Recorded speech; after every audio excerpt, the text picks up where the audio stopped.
பவானி கூடுதுறையில் சங்கமேஸ்வரர் கோவிலில் ஆடி அமாவாசையை முன்னிட்டு பல்லாயிரக்கணக்கான பக்தர்கள் முன்னோர்களுக்கு திதி தர்ப்பணம் கொடுத்து வழிபாடு. ஈரோடு மாவட்டம் பவானி கூடுதுறை தென்னகத்தின் காசி என்று அழைக்கப்படுகிறது.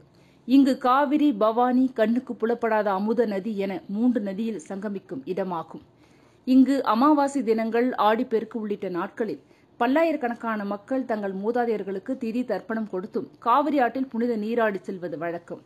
மேட்டூர் அணையிலிருந்து திறந்துவிடப்பட்டுள்ள காவிரி ஆற்று நீர் பவானி கூடுதுறையில் உள்ள பரிகார மண்டபங்கள், படித்துறை, புனித நீராடும் இடங்களை மூழ்கடித்தவாறு செல்கிறது. அரசு உத்தரவுப்படி புனித நீராட அனுமதிக்கப்படவில்லை.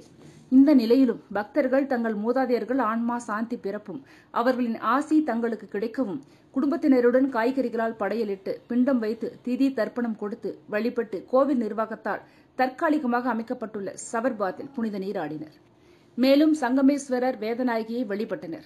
ஆடி அமாவாசை நாளான இன்று நீர்நிலைகளில் புனித நீராட தடை விதிக்கப்பட்டு இருந்த போதிலும் பவானி கூடுதுறையில் ஈரோடு, நாமக்கல், தருமபுரி, கிருஷ்ணகிரி, சேலம் மாவட்டங்களைச் சேர்ந்த பல்லாயிரக்கணக்கான பக்தர்கள் வந்திருந்து சாமி தரிசனம் செய்தனர்.